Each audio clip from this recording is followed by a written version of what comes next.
Hello and welcome to friendly study centre. তো আশা করি সকলে ভালো আছো আর আমিও ভালো আছি। তো চলো বন্ধুরা, সবাই খাতা কলম নিয়ে বসে পড়ো।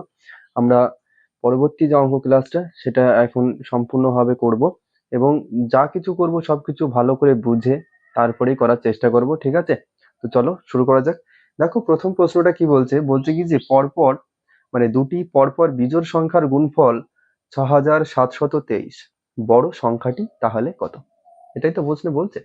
দেখো, প্রশ্ন যেটা বলছে পরপর বিজোড় সংখ্যা, আগে আমরা ছোট্ট একটু কনসেপ্ট দেখে নিই। সেটা হচ্ছে কি, যখন আমরা 1 2 লিখে থাকি, ঠিক আছে, তখন দেখো যে বিজোড় সংখ্যা কোনগুলো, এই 1 3 5 7 এগুলো তো বিজোড় সংখ্যা বা ওড নাম্বার, ঠিক আছে? তো দেখো, যখন 1 আসছে, 1 এর থেকে 3 তে যাচ্ছে, তখন দেখো +2 করতে হচ্ছে।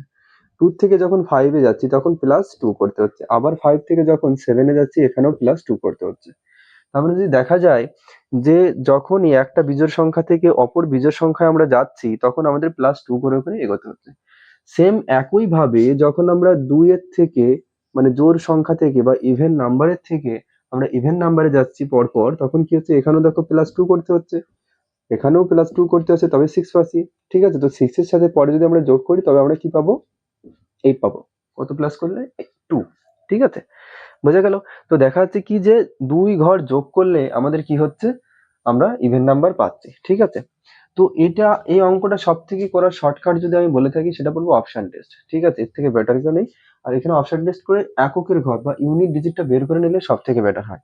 তো আমরা এটা বুঝতে পারলাম যে যখনই আমরা পাচ্ছি তখন দেখা যাচ্ছে এক ঘর অন্তর অন্তর, দু ঘর অন্তর অন্তর আমরা বিজোড় সংখ্যা বা জোড় সংখ্যা পাচ্ছি, ঠিক আছে? এই জিনিসটা এটা বুঝতে পারলাম।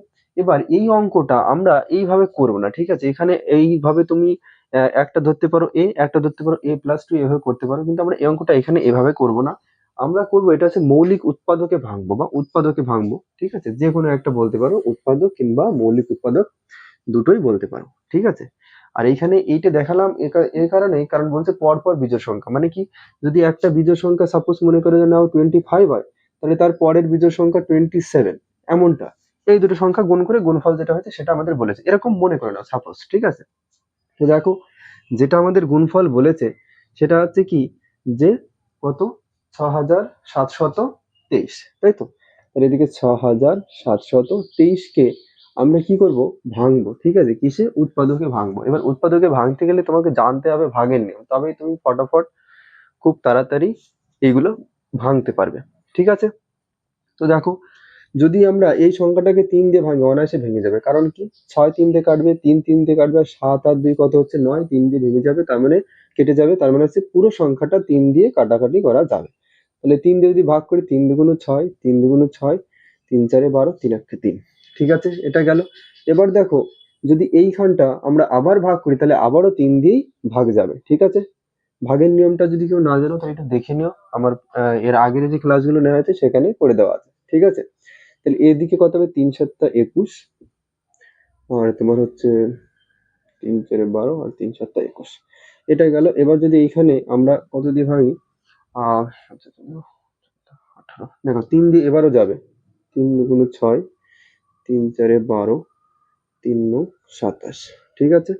এবার যদি দেওয়া যায়, এবারও 3 দিয়ে ভাগ যাবে, এটা 3 8 24, 3 3 9।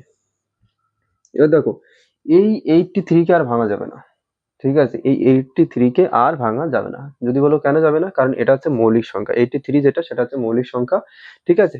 তাহলে দেখো, আমরা 83 তো এখান থেকে কনফার্ম হয়ে গেলাম যে একটা সংখ্যা আমাদের 83 হবেই হবে, ঠিক আছে? এবার যদি বলো যে কেন হবে এখানে, এই কারণে হবে কারণ 83 একটা মৌলিক সংখ্যা, ওকে মানে মৌলিক সংখ্যাকে 1 দিয়ে এবং 83 দিয়ে ভাঙা যায়, ঠিক আছে? তাছাড়া ভাঙা যায় না। যদি এখানে ভাঙনি আমরা বা ভাগ করে থাকি, 83 দিয়েই করতে পারবো এইভাবে, 1, ঠিক আছে? কিংবা এখানে 1 লিখে এখানে 83 লিখতে হবে, ঠিক আছে? তাহলে আমরা এখান থেকে দেখো কি পাচ্ছি, এই 6723 কে আমরা যদি ভেঙে লিখি, ঠিক আছে, উৎপাদকে, তাহলে আমরা সেটা কি হয়ে লিখতে পারছি, 3 into 3 into 3 into 3 into 83 into 1। তুমি ইন্টু 1 লিখলেও পারো, না লিখলেও পারো। কেন? কারণ কি, যখনই কোনো সংখ্যার সাথে 1 গুণ করা হয় আমরা সেই সংখ্যাটাই পাই, অন্য কিছু তো পাই না। ওই কারণে তুমি ইন্টু 1 লিখলেও হবে, না লিখলেও হবে। দেখো, যদি এগুলো গুণ করা হয়, তাহলে এই দুটো গুণ করে 9, এই দুটো গুণ করে 9, ঠিক আছে, তাহলে এইখানে দুটো যদি গুণ করা হয় তাহলে এটা কত আছে, 9 আর 9 3, তাহলে 9 নং কত হচ্ছে, দেখো আমাদের এই দুটো গুণ করলে হচ্ছে 81। ঠিক আছে, এই দুটো গুণ করলে এইগুলো যদি গুণ করা হয় তাহলে হচ্ছে আমাদের 81। তাহলে দেখো 81 যদি আমাদের একটা বিজোড় সংখ্যা হয়, তা ঠিক তার পরের বিজোড় সংখ্যা কত হয়, 83 তো হয়। তাহলে 81 আমাদের কি হলো, ছোট সংখ্যাটা, এবং 83 হলো আমাদের বড় সংখ্যাটা। ঠিক আছে, তাহলে আমাদের অ্যান্সার হবে এইটা, 83। কারণ কি জানতে চাইছে, এখানে বলেছে যে বড় সংখ্যাটি কত। তাহলে আমাদের উত্তর কত হবে, উত্তর হবে আমাদের অপশন ডি। ঠিক আছে, যদি এই প্রশ্নটা অপশন টেস্টে করতে যাই তাহলে সেটা কিভাবে করব দেখো। ঠিক আছে, অপশন টেস্টে আমি যেটা রেকমেন্ড করব সেটা হচ্ছে সর্বপ্রথম অপশন সি দিয়ে অপশন টেস্ট করো, তারপরে বি, তারপরে এ, আর কারোর টেস্ট করার দরকার নেই পরবর্তীতে। কেন, কারণ কি যখন আমরা দেখছি যে তিনটে অপশনের একটা অপশনও হচ্ছে না, তাহলে তো এটুকু না শিওর হয়ে যাচ্ছে যে তাহলে ওই একটা অপশনই বাকি আছে, সেটা হচ্ছে ডি। ঠিক আছে, ওই জন্য আমরা তিনটে অপশনে চেক করবো, যদি তিনটে মেলে ভালো, যদি না মেলে তাহলে আমরা রেখে দেবো, অপশন ডিটা উত্তর দিয়ে দেবো। ঠিক আছে, ওইখানে ওই অপশন ডিটা আবার চেক করে কিন্তু টাইম নষ্ট করবো না। তো দেখো এটা আমি যেটা যেভাবে করতাম সেটা দেখো, অপশন সি তে কি আছে, 91 আছে, তাই না? অপশন সি যেটা আছে 91, তারপরে তোমার এদিকে আছে 85 আর 89। তুমি দাঁড়াও, এ সি ডি 85।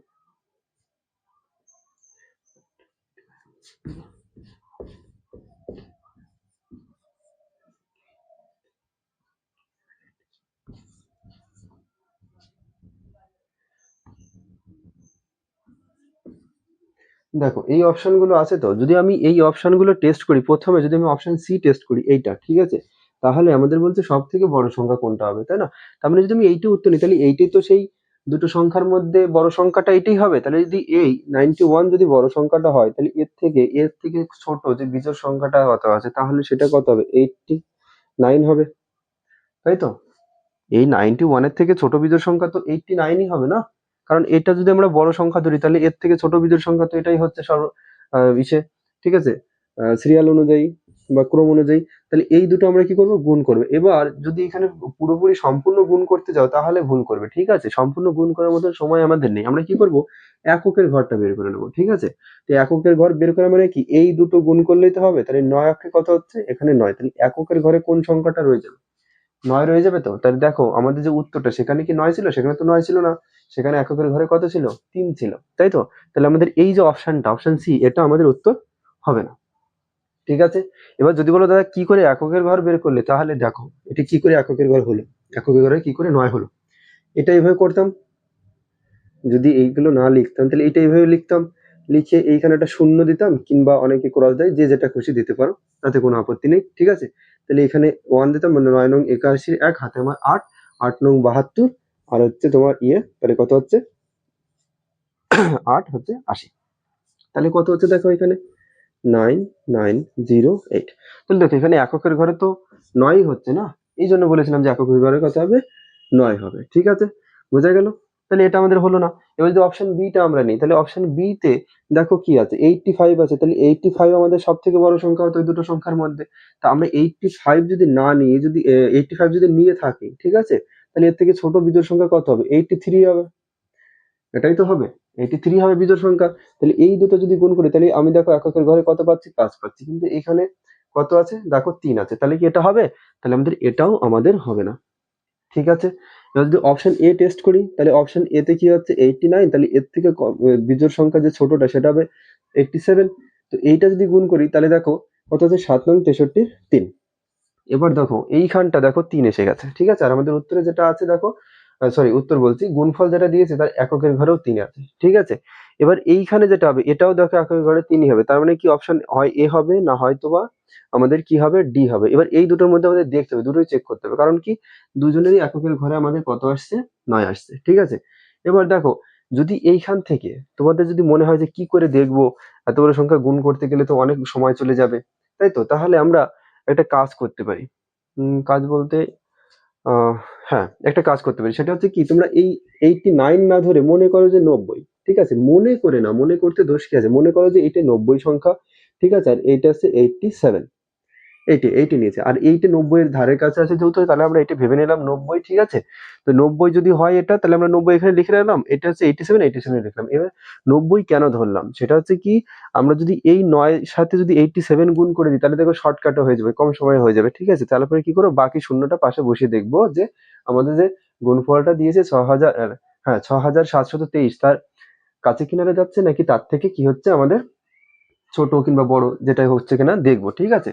সেই কারণে এটা করতে বলছি, ঠিক আছে। তো যদি এটা করা হয়, দেখো এখানে শূন্যর গুণ করার দরকার নেই, ঠিক আছে। আমরা কি করবো, 87 এর সাথে আমরা 9 গুণ করে দেবো, বাকি পরে গিয়ে আমরা শূন্য বসিয়ে দেবো, ঠিক আছে। তাহলে এখানে 3 আর 8 9 72 আর 78, এইখানে দেখো এইখানে যেটা হচ্ছে এই দুটো গুণ করে তাহলে 7830, দেখো তো এখানে অনেক বেশি হয়ে যাচ্ছে না। যেখানে আমাদের আছে 6723, এইখানে হচ্ছে 7830, অনেক বেশি যাচ্ছে না। তাহলে দেখো এইটা হওয়ার সম্ভাবনা খুবই কম, তাহলে আমরা এই অপশনটা নেব না। এবার যদি আমরা 83 নিয়ে থাকি, ঠিক আছে, 83 যদি নিয়ে থাকি, তাহলে আমাদের তার আগের যে ছোট সংখ্যা সেটা কত হবে, 81 হবে। এই দুটোর আমরা গুণ করব, তাই তো। এই দুটো যখন গুণ করবো, এখানে 81 ধরার দরকার নেই, এটা ভেবে নাও যে এইরকম বা 80 ধরে নাও বা 80 ধরে নাও, ঠিক আছে। তাহলে কি হবে, এখানে শূন্যটা, এই শূন্যটা এখানে বসে দেবো, আর ব্যাস এই 83 সাথে আমরা 8টা কি করে দেবো, গুণ করে দেবো, তাহলে অনায়াসে বেরিয়ে যাবে, ঠিক আছে। তাহলে এখানে 24 64, দেখো এখানে কত আছে, 6640, তাহলে এর ধারের কাছে যাচ্ছে তো। যে উত্তরটা আমাদের দিয়েছে দেখো 6723, দেখো এর ঠিক কাছে কিনারে যাচ্ছে এই সংখ্যাটা। আর যেহেতু আমরা এক কম নিয়েছিলাম না, তো সেইখানে যদি আমরা এক দিয়ে দিই, তাহলে আমাদের এটাই উত্তর হওয়ার সম্ভাবনা অনেকটা বেশি। তাহলে আমাদের উত্তর হবে কোনটা, এইটা, ঠিক আছে। এইভাবে অপশনটা টেস্ট করে নিতে পারো। এখন হয়তো আমি এখানে দেখাচ্ছি বলে অনেক সময় লাগছে, কিন্তু যখন একই জিনিস তুমি বারবার প্র্যাকটিস করবে, ঠিক আছে, তখন এই সময়টা আর তখন লাগবে না, ঠিক আছে, বোঝা গেছে। তো চলো তারপরের প্রশ্নটা দেখে নিই। দেখো কি বলছে, বলছে তিনটি ক্রমিক সংখ্যার যোগফল 15 হলে তাদের গুণফল কত, ঠিক আছে। তিনটি ক্রমিক, ক্রমিক মানে কি, একের পর এক সংখ্যা, যেমন আমরা এই 1 2 3 4 এরকম ভাবে লিখে থাকি, তো এরকম ভাবে লিখে থাকি, এইগুলোরে কি বলা হয়, ক্রমিক সংখ্যা বলা হয়, ঠিক আছে। তো বলছে এরকম পরপর তিনটে সংখ্যা কি করেছে, গুণ করেছে, সরি যোগ করেছে, যোগ করে কত হয়েছে, 15 হয়েছে। তাহলে এইটা শর্টকাট যদি বলো করার কি, তাহলে আমি এটা বলবো যে তিনটে সংখ্যা বললে 3 দিয়ে ভাগ করো যোগফলটিকে, চারটে বললে 4 দিয়ে ভাগ করো, ঠিক আছে। যেহেতু এখানে 3 বলছে, 3 দিয়ে আমরা ভাগ করব, তো 3 দিয়ে ভাগ করলে আমরা কত পাই, ভাগফল 5 পাই, তো পাই তো। এবার কি করব, আমরা 5টাকে লিখবো এখানে, ঠিক আছে। 5 সংখ্যাটাকে লিখবো, লিখে এই দিকে একটা কম দেব আর এদিকে একটা বেশি দেব, ঠিক আছে। তাহলে দেখো 6 আর 4 10, আর 5 কত, 15, তাহলে আমাদের তিনটে সংখ্যা কি হবে, 4 5 6, ঠিক আছে। আশা করি বোঝাতে পারলাম, হ্যাঁ। চলো তারপর একটা দেখা যাক। তারপরের প্রশ্ন যেটা, সেটা বলছে তিনটি ক্রমিক পূর্ণ সংখ্যার গুণফল 120 হলে যোগফল কত হবে। দেখো গুণফল বলে দিয়েছে এবার, ঠিক আছে। তাহলে গুণফল যখন বলে দেবে, তখন আর তোমার এই 3 দিয়ে ভাগ করলে হবে না। এবার তোমাকে যেটা করতে হবে সেটা হচ্ছে 120 কে উৎপাদকে ভাঙতে হবে, ঠিক আছে। 120 কে উৎপাদকে ভাঙতে হবে আরামসে। তাহলে ভেঙে নেওয়া যাক, দেখা যাক কত কি দাঁড়ায়, 15, 3 5 15, দেখো আর ভাঙা যাবে না, ঠিক আছে। তাহলে আমরা 120 কে কিভাবে লিখতে পারি, 120 সমান সমান লিখতে পারি 2 × 2 × 2 × 3 × 5, এটা লিখতে পারি। এবার ভাবো যে তিনটে সংখ্যা তৈরি করব, ঠিক আছে, যেটা পর পর হবে। তখন আমি ভাবলাম কি, যে এইখান থেকে যদি আমি 2 2 4 নিই, আর এই দুটো যদি গুণ করি, তাহলে 3 2 6 হবে, আর এখানে কত আছে, 5 তো আছে, ঠিক আছে। তাহলে আমি বলতে পারি 4 6 আর 5 এর গুণফল, তাহলে দেখো ক্রমিকিত হয়ে গেল, ফার্স্টে 4, তারপরে 5, তারপরে 6, এই তিনটে যদি আমরা গুণ করি, তাহলে কত আছে দেখো, 120 হয়। কারণ কি, 4 5 20, 20 আর 6 2 12, তাহলে কত হচ্ছে, 120 হচ্ছে আমাদের। তাহলে আমাদের উত্তর হবে কটা, এটা, ঠিক আছে, উত্তর হবে এটা। বোঝা গেল, আশা করি কোনো সমস্যা নেই। চলো দেখা যাক তারপরে।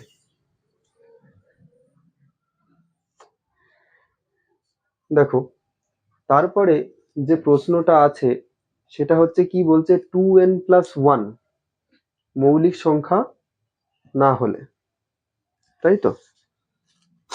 বলছে 2n+1 মৌলিক সংখ্যা না হলে কি, না হলে n এর ক্ষুদ্রতম মান কত, ঠিক আছে। বলছে n এর ক্ষুদ্রতম মান কত। এটি কত নম্বর, এটি হচ্ছে তোমার 4 নম্বর প্রশ্ন। হুম, 4 নম্বর। বলছে 2n+1 2n প্লাস 1 সমান সমান যদি মৌলিক সংখ্যা যদি না হয়, ঠিক আছে, মৌলিক সংখ্যা যদি না হয় তবে n এর ভ্যালু কত? তাহলে দেখো n এর ভ্যালু এইখান থেকে অপশন টেস্ট করা সব থেকে বেটার আমি বলবো, ঠিক আছে, তাহলে খুব কম সময়ে হবে। দেখো 2 আর n কি অবস্থায় আছে, এই 2 আর n দেখো গুণ অবস্থায় আছে, ঠিক আছে, প্লাস 1, ঠিক আছে, 2 আর n আছে গুণ অবস্থায়, এদিকে প্লাস 1, তাহলে আমরা কি করব, অপশন টেস্ট করব একের পর এক। সেটা কি করে দেখবো, যাই প্রথমে যদি 4 নিই, ঠিক আছে, n এর জায়গায় যদি, যেমন অপশনে যেগুলো আছে আমি একটু লিখে দিই তাহলে সুবিধা হবে তোমাদের, ঠিক আছে। দেখো অপশনে আছে,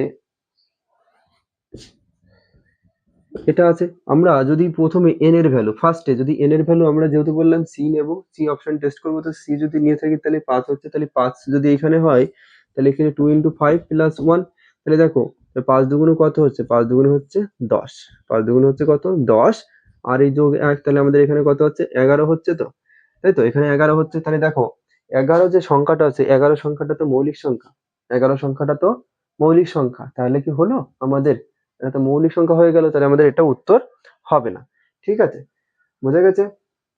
তারপরে দেখো বলছে কি, আচ্ছা আচ্ছা আমি একটা জিনিস খেয়াল করে নি, সেটা হচ্ছে ক্ষুদ্রতম মান বলেছে, ঠিক আছে, আর এই ক্ষুদ্রতম মান কিংবা বৃহত্তম মান যখন বলবে তখন সর্বদা যদি ক্ষুদ্রতম বলে তাহলে অপশনের মধ্যে যেটা সব থেকে থাকবে ছোট তাকে নেবে, তারপরে তার থেকে বড়, তার থেকে বড়, এইভাবে একের পর এক নিতে আসবে, তখন কিন্তু option A B C D দেখতে যাবে না, কখন যখন বলবে সব থেকে ক্ষুদ্রতম কিংবা সব থেকে বৃহত্তম, ঠিক আছে, এই কথাগুলো যখন উল্লেখ থাকবে, তাহলে আমরা অপশন ফার্স্টে এটাই নেব না, ঠিক আছে, আমরা কি নেবো, দেখো এই অপশনগুলোর মধ্যে কোনটা আছে, দেখো অপশন এ যেটা আছে 3 আছে, তাহলে আমরা প্রথমে 3 নেবো, তাহলে 3 এর ভ্যালু যদি আমরা নিই তাহলে এটা হতে পারে এটার মান, ঠিক আছে, তাহলে 3 দুগুণ 6 আর এক কত হচ্ছে 7, 7 তো কি হচ্ছে একটা মৌলিক সংখ্যা, তাহলে আমাদের 3 কি উত্তর হবে, আমাদের 3 উত্তর হবে না। তারপরে দেখো এবার বেঁচে রয়েছে এই দুটো, এই দুটোর মধ্যে যদি দেখা হয় তাহলে 4 আর 5 এর মধ্যে ছোট সংখ্যাকে 4 হচ্ছে, তো তাহলে আমরা কি করব, আমরা নেব 4, ঠিক আছে, আমরা নেব কত 4, যদি 4 নিই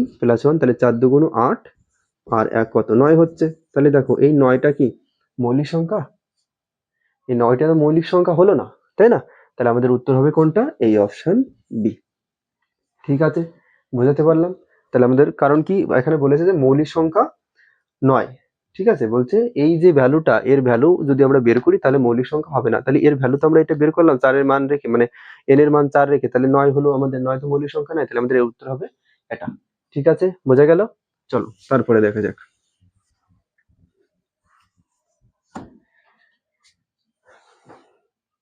তারপরে যে প্রশ্নটা আছে সেটা দেখো, বলছে বলছে 4টি মৌলিক সংখ্যাকে ছোট থেকে বড় হিসাবে সাজালে প্রথম 3টি সংখ্যার গুণফল 385 এবং শেষের 3টি সংখ্যার গুণফল 1001, বৃহত্তম মৌলিক সংখ্যাটি কত, ঠিক আছে। এই প্রশ্নটা অনেকে পরীক্ষার খাতায় ছেড়ে আসে, ভাবে কি যে এটা কি করে করব, একে তো মৌলিক সংখ্যা তারপরে আবার বলছে পরপর, তাহলে কি করে মানটা আমরা বের করবো, দেখে একদমই সহজ, একটু শুধু ভাবতে হবে, বৃহত্তম মান চাইছে তো না। দেখো আমি ভেবে নিই এইখানটা, ঠিক আছে, আমি এইখানটা ভেবে নিই যে আমাদের মৌলিক সংখ্যা যেগুলো আছে সেটা হচ্ছে প্রথমে এ একটা মৌলিক সংখ্যা, তারপরে মৌলিক সংখ্যা বি আছে, তারপরে মৌলিক সংখ্যা সি আছে, ভেবে নিই যে এই মৌলিক সংখ্যা হচ্ছে আমাদের এই কয়টা, ঠিক আছে, আচ্ছা সরি 4টে কথা বলেছে না, তাহলে এখানে এই ডি, ভেবে নিলাম যে এইটা আমাদের আছে পরপর 4টে মৌলিক সংখ্যা, ঠিক আছে। তো 4টে মৌলিক সংখ্যার বলছে কি যে ছোট থেকে বড় হিসাবে সাজিয়েছে, তা ছোট থেকে বড় হিসাবে সাজালাম, ভাবলাম এটা ছোট, তারপরে এ, তারপরে এ, তারপরে এ, এই সরি ফার্স্টে এ, তারপরে বি, তারপরে সি, তারপরে ডি, এভাবে ছোট থেকে আমরা বড়র দিকে গেলাম, ঠিক আছে। এবার বলছে প্রথম 3টি সংখ্যার গুণফল, প্রথম 3টি বলতে কি এই 3টা, ঠিক আছে, তাহলে এ ইন্টু বি ইন্টু সি, এইটা যদি এইভাবে না লেখো তোমরা এভাবে লিখতে পারো এ বি সি, এভাবে লিখতে পারো, ঠিক আছে, একই কথা একই মানে এর, ঠিক আছে। তো বলছে প্রথম 3টে সংখ্যার গুণফল, তারপরে কি বলছে, বলছে কি যে সেটা হচ্ছে 385, প্রথম 3টে সংখ্যার গুণফল 385, তাহলে আমি সমান সমান লিখতে পারি 385, ঠিক আছে। এবার বলছি কি যে শেষের 3টির গুণফল, শেষের 3টি বলতে কোনটা হবে, এদিকে বি হবে ইন্টু সি হবে ইন্টু কি হবে ডি হবে, এদের গুণফল কত দিয়েছে তোমার 1001। ঠিক আছে, এটা তো দিয়েছে। এবার দেখো এইটে বলতে পারো দাদা তুমি এভাবে ভাগে কেন সাজালে? ঠিক আছে, ভাগে সাজানোর একটাই কারণ, দেখো এইখানে এ বি সি আছে আর এখানে বি সি ডি আছে, তাহলে আমি এখানে বিতে কাটতে পারছি, তো এখানেও তো এরা গুণ অবস্থায় আছে, এরাও তো গুণ অবস্থায়, তাহলে আমি উপর নিচে তো কাটাকাটি করতেই পারি, তাই না? তো এই কারণে আমি এভাবে পাতিয়েছি। ঠিক আছে, তাহলে দেখো এখানে যদি কাটাকাটি করি, আমি বির সাথে বি কেটে দিয়ে কাটতেই পারি, কারণ কি এরা সবাই গুণে আছে। আচ্ছা শোনো, একটা কথা খেয়াল রেখে, এখানে যোগ চিহ্ন বা বিয়োগ চিহ্ন যদি থাকে তাহলে কিন্তু কাটাকাটি করা যায় না, তখন যোগ বিয়োগ করে তবেই কাটাকাটি করা যাবে, নয়তোবা কিন্তু যাবে না। ঠিক আছে, আর এরা যেহেতু গুণ অবস্থায় আছে, তার মানে আমি গুণ না করে আমি উপর নিচেই কাটাকাটি করতে পারি। ঠিক আছে, আর তোমরা যারা জানো না যে এইভাবে কি করে কাটে, এভাবেও কাটে, কিন্তু এই উপরে উপরে কাটে, যখন সমান সমান চিহ্ন মাঝখানে থাকে আর এরকম ভগ্নাংশে লেখা থাকে, ঠিক আছে, তখন উপরে উপরে কাটে, নিচেই কাটে, মানে কাটাকাটি করা যায়। আবার এদিকে উপর, সরি, উপর নিচে কাটাকাটি করা যায়, এদিকে আবার উপর নিচে কাটাকাটি করা যায়। ঠিক আছে, এটা কিন্তু মনে রাখতে হবে। ঠিক আছে, তাহলে দেখো এখানে বির সাথে বি কেটে দিলাম, সির সাথে সি কেটে দিলাম, তাহলে আমাদের এখানে রয়ে গেল কি? দেখো উপরে রয়ে গেল এ আর নিচে রয়ে গেল ডি। আর এই যে এ, একে কি ধরেছিলাম? ছোট সংখ্যা ধরেছিলাম। আর এই যে ডি, ঠিক আছে, এটাকে আমরা কি সংখ্যা ধরেছিলাম? বড় সংখ্যা ধরেছিলাম, তাই তো? তাই দেখো এ কে ছোট সংখ্যা ধরেছিলাম, ডি কে আমরা বড় সংখ্যা ধরেছিলাম। আমাদের যা কিছু জানতে চাইছে সেটা হচ্ছে বৃহত্তম মৌলিক সংখ্যা কত। বৃহত্তম মৌলিক সংখ্যা কি আছে? নিচে আছে, তো তাহলে নিচের ভ্যালুটা কত হবে সেটা জানতে চাইছে। এবার দেখো তাহলে এখান থেকে আমাদের কি রয়ে গেল? আচ্ছা এখানে কাটাকাটিটা করিয়ে নি। ঠিক আছে, যদি দেখো এইটাকে আমরা কাটতে যাই, তাহলে 11, হ্যাঁ 11 দিয়ে কেটে যাবে। দেখো যদি আমরা 11 দিয়ে কাটি, সেটা হবে 3 বারে এখানে যাবে আর এদিকে 5 বার। ঠিক আছে, আর যদি এখানে কাটি তাহলে হবে তোমার 91। ঠিক আছে, হুম, হ্যাঁ, 5 7 35 13 91, তাহলে এখানে আছে 7/13, আর কাটবে না। ঠিক আছে, এখানে কিন্তু আর কাটাকাটি হবে না, কারণ কি? দেখো এরা 7 আর 13 দুজনই হয়ে গেছে মৌলিক সংখ্যা। ঠিক আছে, তাহলে এইখান থেকে আমরা বুঝতে পারলাম যে যে সব থেকে ছোট মৌলিক সংখ্যা সেটা হবে কত? 7। এবং সব থেকে, মানে এই 4 জনের মধ্যে সব থেকে যে বড় মৌলিক সংখ্যা হবে সেটা কত? 13। তাহলে আমাদের বড়টার মান চেয়েছে, আর বড়টা সমান সমান আমরা এই যে এখানে ডি ধরেছিলাম, তাহলে এখানে কি হবে? আমাদের 13 হবে আমাদের অ্যান্সার। ঠিক আছে, এবার মনে প্রশ্ন আসতে পারে এরা কি পরপর আছে? দেখো আছে কিনা সেইটা আমরা দেখে নিই। ঠিক আছে, ও সরি সরি সরি, এটা 5 বার হবে, এটা 5 বার, আমি ভুল লিখেছি, এটা 5 হবে। দেখো এবার দেখো এটা পরপর আছে কিনা দেখিনি। দেখো 5-এর পরে কি হয়? 7, তারপরে 11, তারপরে 13 হয়, তাই তো? 5 7 11 13, তাহলে দেখো পরপর হলো কিনা, এই মৌলিক সংখ্যাগুলো পরপর হলো তো? তাহলে এদেরই তো গুণফলের কথা বলেছিল। ঠিক আছে, তাহলে এ সমান সমান 5, বি সমান সমান 7, সি সমান সমান 11, ডি সমান সমান হচ্ছে 13। তাই আমাদের বড় সংখ্যা চেয়েছে, তাহলে সব থেকে বড় সংখ্যা কি হবে? 13 হবে। ঠিক আছে, আর এখানে লিখতে আমি ভুল করেছিলাম। ঠিক আছে, এখানে 7 দিয়ে কেটেছিলাম 35 কে, তো এখানে 5 হতো, আর এখানে 7 দিয়ে কেটেছিলাম 91 কে, তাহলে আমরা 13 পেয়েছি। ঠিক আছে, ওখানে লিখতে আমার ভুল ছিল। তো চলো, আশা করি বোঝা গেল। চলো তারপরেরটা দেখা যাক।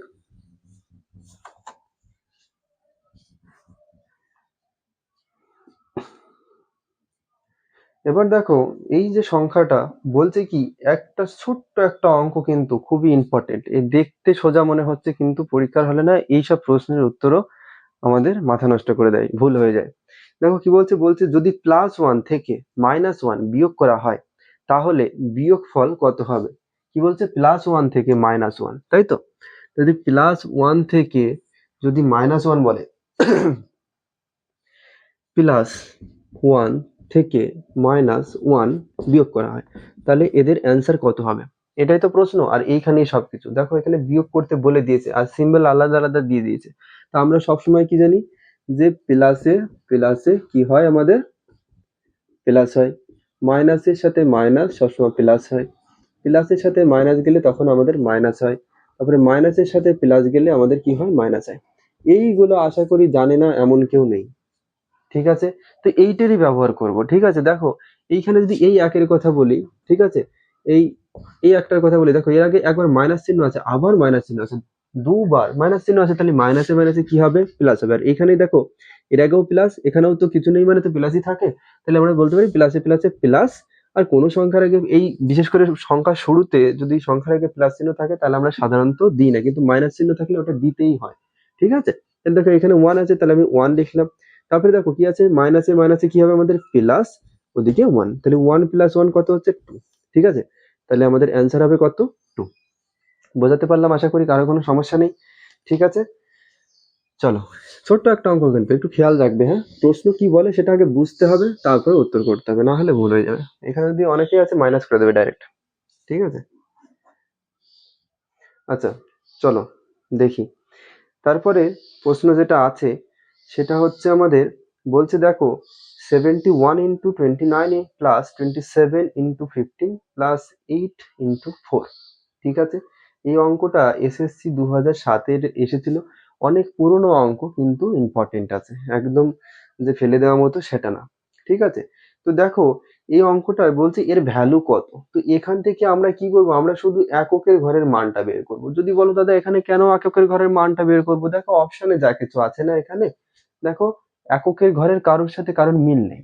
ঠিক আছে, এককের ঘরের সাথে কারোর কোনো মিল নেই। ঠিক আছে, তাহলে যদি অঙ্কটা আমি লিখে নিই, ইন্টু 29 প্লাস 27 × 15, 27 × 15 প্লাস 8 × 4, এটাই তো বলছে আমাদের প্রশ্ন। তাহলে দেখো এইখানে যদি আমি এই দুটো গুণ করি, তাহলে দেখো 9 অক্ষে কত পাবো, এককের ঘর বের করবো কিন্তু, হ্যাঁ তাহলে এইখান থেকে একক ঘর 9 অক্ষে কত পাবো, 9 পাবো।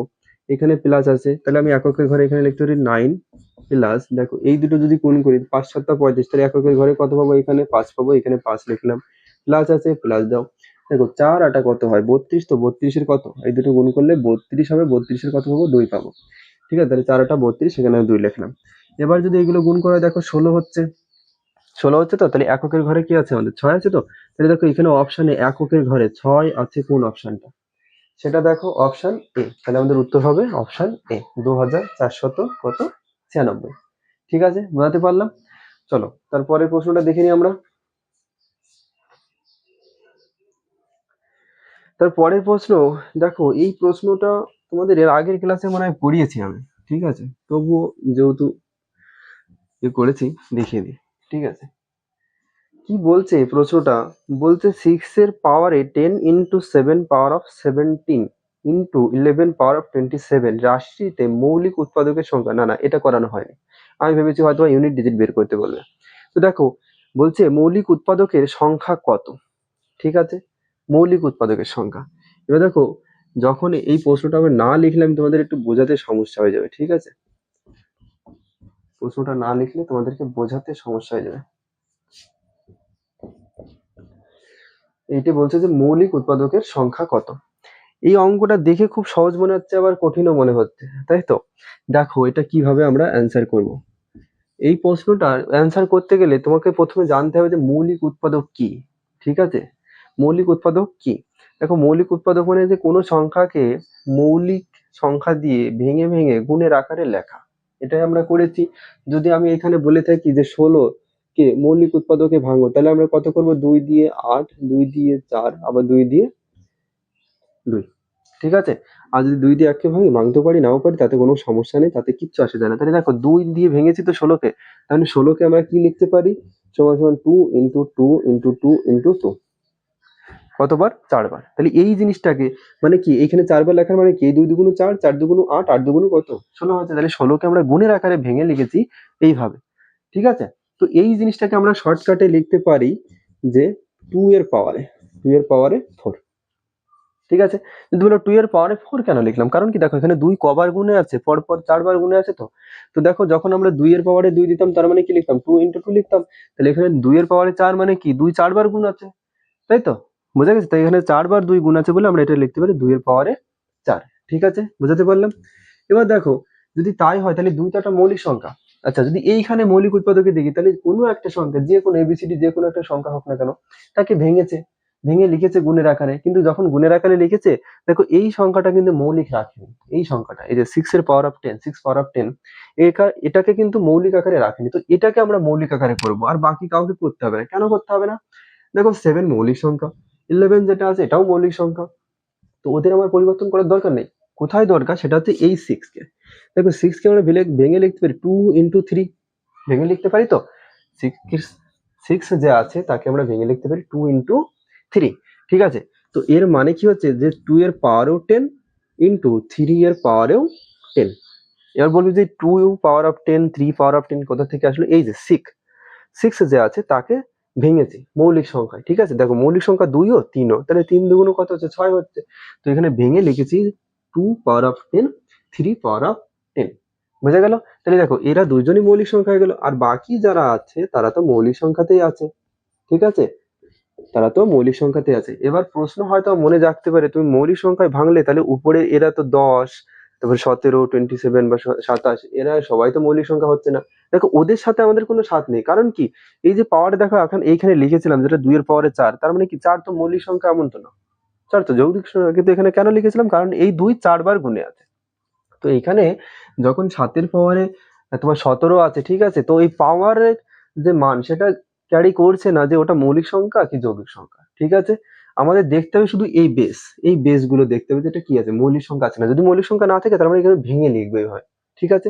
তাহলে দেখো যখন আমরা ভেঙে লিখলাম তখন কি কি পেলাম? 2 এর পাওয়ারে 10, 3 এর পাওয়ারে 10, 7 এর পাওয়ারে 17 আর 11 পাওয়ারে 27, তাই তো পেলাম তো। তো এখান থেকে আমরা যোগ করব কি? শুধু পাওয়ারের গুলো যোগ করব, ঠিক আছে। পাওয়ারের গুলো যোগ করলে আমরা কি পাবো? আমরা যতগুলো আমাদের ইয়ে আছে, যেটা চাইছে কি চাইছে এখানে মৌলিক উৎপাদক সংখ্যা চাইছে, সেটা আমরা বের করে নিতে পারবো, ঠিক আছে। বোঝা গেছে আশা করি, কোনো সমস্যা নেই, ঠিক আছে। এবার দেখো 10, 20, 30, 40, 50, 64, ঠিক আছে। তাহলে আমাদের অ্যান্সার হবে কত? 64। অপশন কততে আছে দেখো, এটা 64 আছে অপশন বি তে, ঠিক আছে। বোঝাতে পারলাম?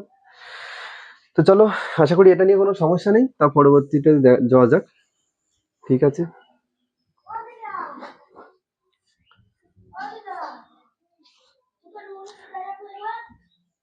তারপরে দেখো যে প্রশ্নটা আমাদের বলছে সেটা হচ্ছে কোথায় গেল? বলছে 30 এর পাওয়ারে 30 এর পাওয়ারে 7 ইন্টু 22 এর পাওয়ারে 5 ইন্টু 34 এর পাওয়ারে 11 গুণ ফলটিকে মৌলিক উৎপাদকের সংখ্যা কত, ঠিক আছে। দেখো এটা তো দিয়েছে 30 এর পাওয়ারে 7, 30 এর পাওয়ারে 7,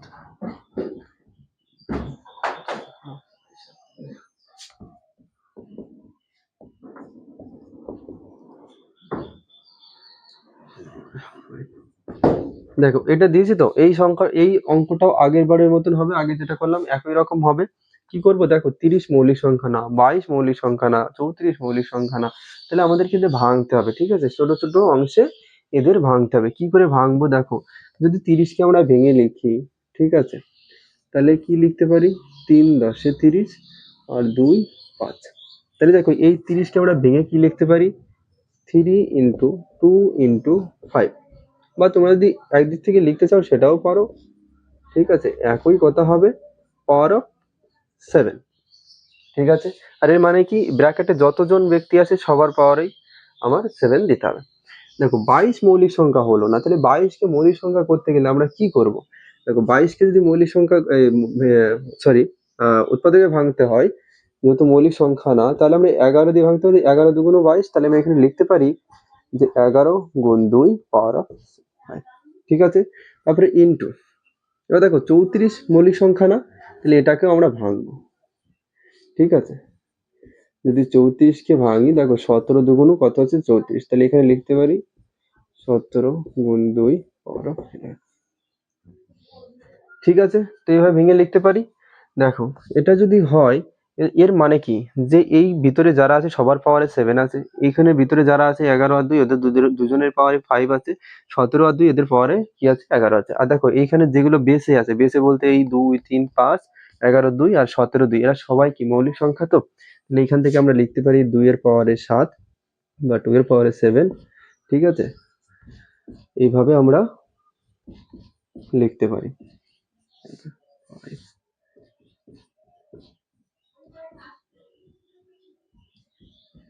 এইভাবে লিখতে পারি, এখানে কোনো সমস্যা নেই, তাই তো। এবার আমি কি বলেছিলাম, যদি আমাদের মৌলিক উৎপাদকের সংখ্যা বের করতে হয় তাহলে আমরা শুধু পাওয়ারের ভ্যালু গুলো যোগ করব। দেখো এখানে 7 কবার আছে, 3 বার আছে, তো তাহলে যদি গুণ যোগ করা হয় তাহলে 21 হবে, আর এখানে 2 বার আছে 10 হবে, আর এখানে কত হবে 22 হবে। ঠিক আছে, যোগ করলে হচ্ছে আমাদের কত হচ্ছে 20, 30, 40, 50, 53 হচ্ছে। ঠিক আছে, তাহলে আমাদের উত্তর হবে 53। অপশন কত আছে? অপশন ডি আছে। সেটা হচ্ছে কি বলছে, কোনো একটি সংখ্যার সাথে 7 যোগ করা হলো, যোগফলটি 5 দ্বারা গুণ করা হলো, গুণফলটিকে আবার 9 দ্বারা ভাগ করা হলো এবং ভাগফল থেকে 3 বিয়োগ করা হলো। যদি বিয়োগফল 12 হয় তাহলে সংখ্যাটি কত? এটা এসএসসি জিডি তে আসা একটা প্রশ্ন। ঠিক আছে, বুঝতে পারলে? তো দেখো এটা কি করে হবে। ঠিক আছে, আমার প্রবলেম কোথায় হবে বলো তো? আমার কাছে সেরকম সংশোধন নেই, যেটা আমার এর জন্য একবার বই দেখতে হচ্ছে, একবার বই দেখতে হচ্ছে, এই জন্য একটু সমস্যা। ঠিক আছে,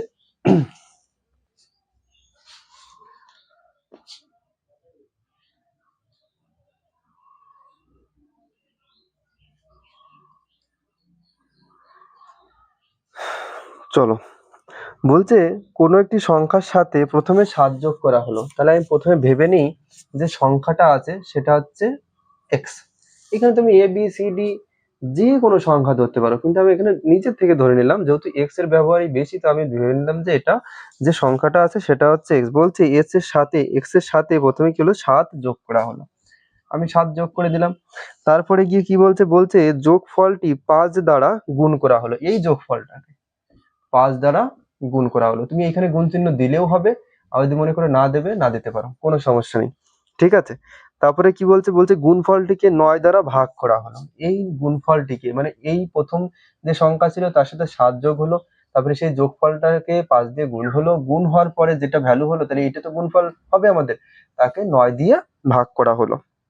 ঠিক আছে, এবং ভাগফল থেকে 3 বিয়োগ করা। তাহলে দেখো এই সংখ্যাটাকে আমরা 9 দিয়ে ভাগ করলে একটা ভাগফল পাবো, তাহলে সেই ভাগফল থেকে আমাদের 3 বিয়োগ করা হলো।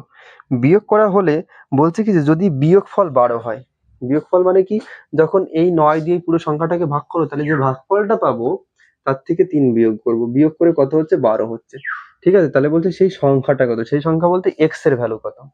ঠিক আছে, তো দেখো এইখানে যখন গুণ হবে, যখন এই দেখো 5 যেহেতু ব্র্যাকেটের পাশে গুণ অবস্থা আছে, মানে কি এক্স এর সাথেও গুণ হবে, 7 এর সাথেও গুণ হবে।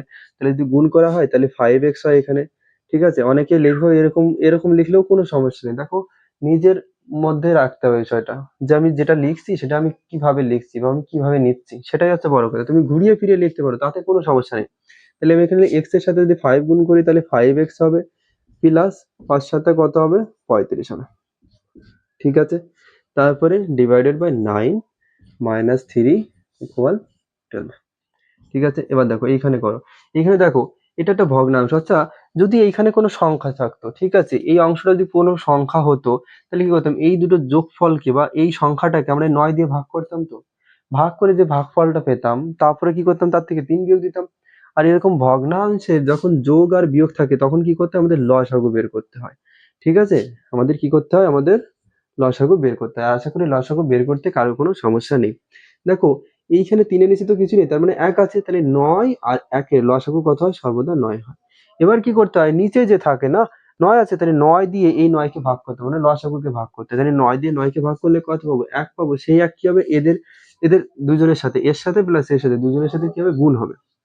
তাহলে এখানে হবে 5x প্লাস 35। ঠিক আছে, এই মাইনাস চিহ্ন আছে, মাইনাস চিহ্ন দাও। তারপরে দেখো এই 1 আছে না, 1 দিয়ে 9 কে ভাগ করতে হবে। 1 দিয়ে যদি 9 কে ভাগ করি তাহলে কত হবে, সেই 9 হবে। তো 1 দিয়ে যদি 9 কে ভাগ করি 9 হবে। তাহলে 9 যদি হয় তাহলে 9 কে আমরা কি করবো, 3 এর সাথে গুণ করবো, তাহলে 3 9 27। ঠিক আছে, সমান সমান এদিকে কত আছে 12। ঠিক আছে, আমি বিষয়টা আবার বলি, হয়তো বা অনেকের একটু প্রবলেম হতে পারে যেটা কি করে হলো। ঠিক আছে, দেখো যখনই ভগ্নাংশে যোগ আর বিয়োগে থাকে তখন নিচে যে থাকে তাদেরকে বলা হয় কি, হর। নিচে যে থাকে তাদেরকে বলা হয় হর। হর, দুটো হরের কি করতে হয়, লসাগু বের করতে হয়। ঠিক আছে, তো আছে কি কি, এদিকে 9 আছে, এদিকে 1 আছে, 3 এর নিচে কিছু নেই, মানে কত আছে, 1 আছে। তাহলে 9 আর 1 এর যদি লসাগু আমরা বের করে থাকি 9 হয়, সেই 9টা আমরা নিচেই লিখলাম। ঠিক আছে, এবার প্রথম যে ভগ্নাংশ, এটা প্রথম ভগ্নাংশ, এটা দ্বিতীয় ভগ্নাংশ। প্রথম ভগ্নাংশের নিচে বা হরে যে থাকে তাকে দিয়ে লসাগুকে ভাগ করতে হয়। ঠিক আছে, দেখো হরে কি আছে, 9 আছে, 9 কে দিয়ে তাহলে এই লসাগু যে 9, এটা হচ্ছে এলসিএম বা লসাগু, এটা কিন্তু এলসিএম, এটা কিন্তু এলসিএম বা লসাগু। এই 9 যেটা সেটা হচ্ছে এলসিএম, ঠিক আছে। তো এই 9 দিয়ে এই লসাগুকে ভাগ করব, ভাগ করার পর কত পেলাম, 1 পেলাম। তো সেই 1 কি হবে, এদের দুইজনের সাথেই গুণ হবে, এর সাথে প্লাস এর সাথে, ঠিক আছে। তার মধ্যে এদের সাথে টোটালের সাথে গুণ করি, অ্যাকচুয়ালি আমার এইখানে ব্র্যাকেট হবে, ব্র্যাকেট হয়ে ইনটু যেটা 1 হবে, কিন্তু আমি এখানে দিইনি, যেহেতু 1 আছে তাই আমি এটা দিইনি, ঠিক আছে। কারণ আমি জানছি যে এদের ভাগ গুণ করলে ওই একই সংখ্যা রয়ে যাবে, তাই আমি এটা করিনি, ঠিক আছে। তাহলে গুণ করলাম, গুণ করলে আমার যা তাই রয়ে গেল, কারণ 1 ছিল। তারপরে এই মাইনাস চিহ্ন দিলাম। এবার 3 এর নিচে কি ছিল, 1 ছিল, তো তাহলে এই 1 কে দিয়ে এই লসাগু যে 9 তাকে ভাগ করব। তাহলে 1 দিয়ে যদি 9 কে ভাগ করি আমরা কত পাই, 9 পাই।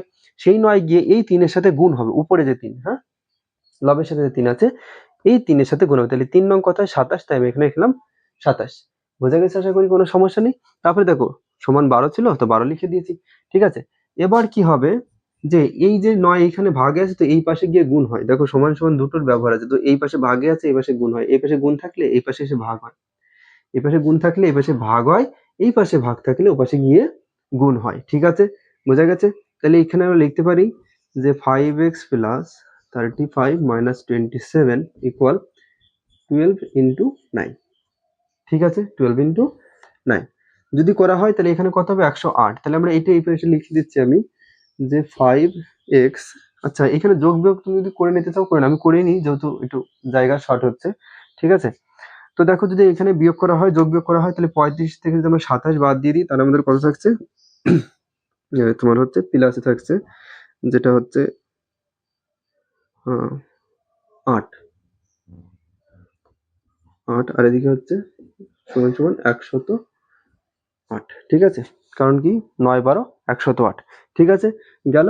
এবার দেখো এখানে 5x থাকবে, এ পাশে প্লাস আছে, এই 8 ও পাশে গিয়ে মাইনাস হবে, তাহলে কি হবে, 108 বা 108 মাইনাস 8 সমান সমান হচ্ছে 5x ইকুয়াল 100। তাহলে এবার এই দেখো এই 5 দিয়ে এই পাশে কাটাকাটি করে দেখো, এইখানে 5 আর x বা 5 আর x কি অবস্থায়, গুণ অবস্থায় আছে, ওই পাশে গেলে কি হবে, ভাগ হবে, যেটা আমি আগে বলেছি, ঠিক আছে। তাহলে ভাগ করলে কত হবে, 20 বারে কাটবে, তাহলে x এর ভ্যালু কত হবে, 20 হবে, ঠিক আছে। আর এইটা আমাদের উত্তর, ঠিক আছে। তাহলে এটা আমাদের অপশন কততে আছে, দেখো এটা আমাদের অপশনে আছে, সেটা হচ্ছে অপশন এ। বোঝা গেল। ক্যালকুলেশনটা একটু লম্বা ছিল, ঠিক আছে। তো একটু যদি সমস্যা হয় ভিডিওটা পজ করে কিংবা বারবার একটু ব্যাকে দিয়ে দেখে নিও, ঠিক আছে। তো আশা করি সবাই বুঝতে পেরেছো, ঠিক আছে। তো পরবর্তী যে ক্লাসটা হবে, আমি নতুন একটা অধ্যায় শুরু করব, এখন আর এই ক্লাস নেব না, ঠিক আছে। আর এই ক্লাসে যে নর্মাল যে জিনিসগুলো আছে সেগুলো আমি এখানে বলে দিলাম। এবার চলো পরবর্তী ক্লাসে আমাদের আবার দেখা হবে, ঠিক আছে। তো সবাই ভালো থেকো, সুস্থ থেকো, আর যা কিছু করালাম এগুলো প্র্যাকটিস করো ভালো করে, ঠিক আছে। তো আজকে মানে আজকে এই পর্যন্তই। আর তোমাদের যদি ভালো লাগে তাহলে চ্যানেলটিকে সাবস্ক্রাইব করে দিও, ঠিক আছে। তো জয় হিন্দ, জয় ভারত।